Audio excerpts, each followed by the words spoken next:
I had promised everyone a tutorial, so I'm going to walk you through step by step how I did this.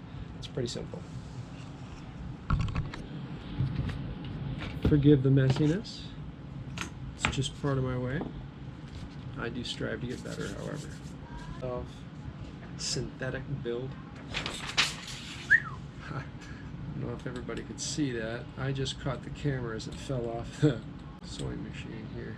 I'm going to see if I can fix this real fast, guys. I appreciate your patience. It's the CampChair Underquilt Do-It-Yourself synthetic build. Pretty simple, guys. In case you hadn't seen it in very good light, this is how she looks in the cup. As you can see, it's not restricted. Put my hand underneath there, and you kind of see it right there. See? It's not really restricted. It does sit right on it. So my measurements, when I tell you this, were right on, almost too right on. In fact, I would tell you just to boost everything probably by a half an inch, maybe. First thing you want to do, you want to measure your chair. I think I was showing you this in another piece, but I may just kind of do it this way real quickly one more time. If I was to do, you can see this, I'm holding the very top of it right here. I'm going to run my finger down to the cup. I'm going to pin it in place. I'm going to come take my other hand here. I'll run it up.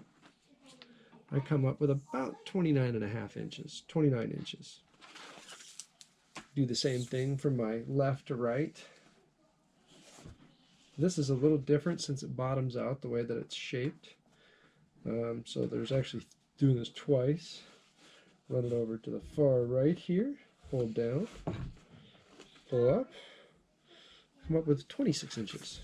So anyway, very important that we start with that.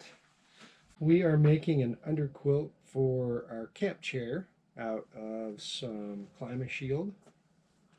Forgive me here, but I believe this is a big old sheet of 10-ounce Climate Shield. So if you guys want, sit back, enjoy.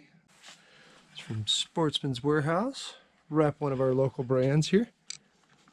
Anyhow, I measured the inner dimensions. 20 by 23 was this by this. And then the outer dimensions, the bucket or the shape, and then that way. So after I've measured everything, as I said, it was 29.5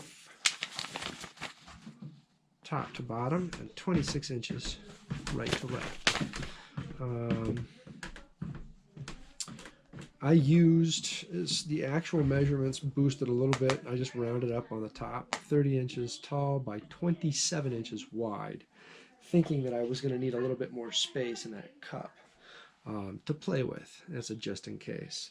That was my inner dimension. The bottom section of it, I basically just added 4 inches to, thinking that I had a 2-inch piece of insulation that I was covering. So I had to come up 2 inches on one side and 2 inches on the other. Gave me 4 inches, and so I figured the same thing. I then took and pinned that piece of cut insulation to the gray piece that I had there with the good side facing out.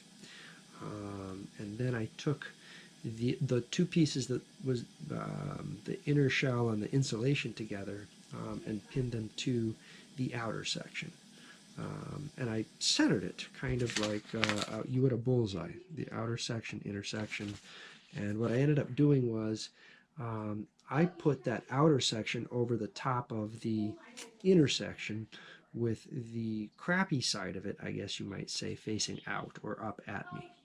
And I made sure when I stitched everything together, I actually took these two pieces and kind of flipped them up and put a little hem on it.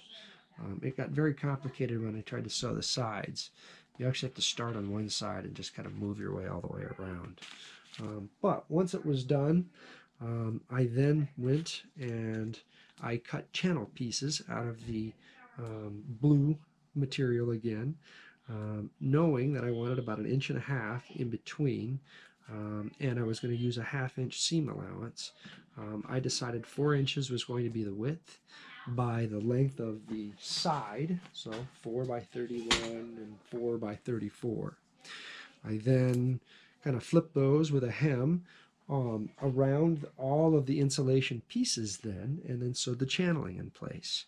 Once the channeling was put in place, I went and marked the corners of these things, kind of like you would see right here. Oh, and let me back up a second.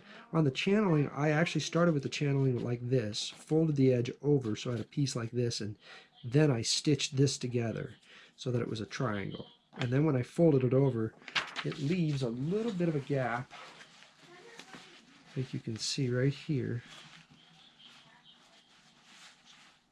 for this cord lock just to sit.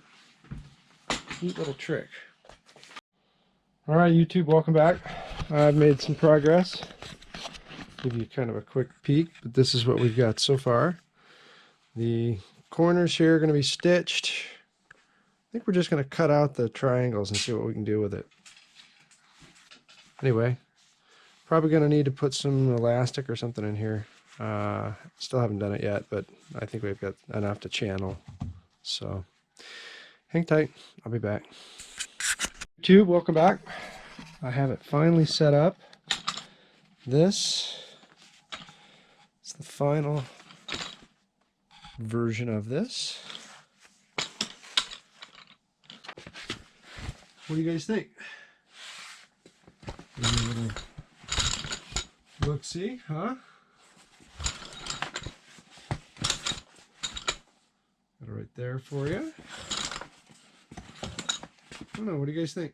Obviously, from a design aspect, I have tensioners fore and aft, blue meaning top, yellow to indicate bottom, and then again on the bottoms I have yellow left, blue right.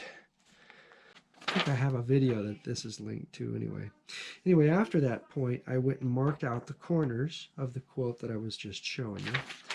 And once those corners were marked out, I took the sewing machine, stuck it in zigzag mode, and I covered those markings with a very, very short stitch length and a long zigzag.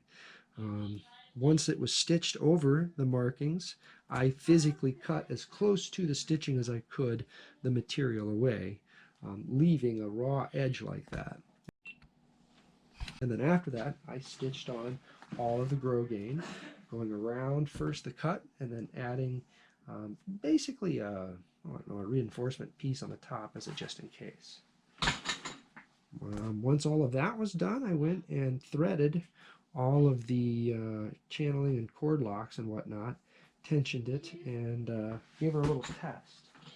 And what I'm going to end up doing here in a second is I'm going to give you a demo as to how this actually gets put right onto the quilt. I'll be right back.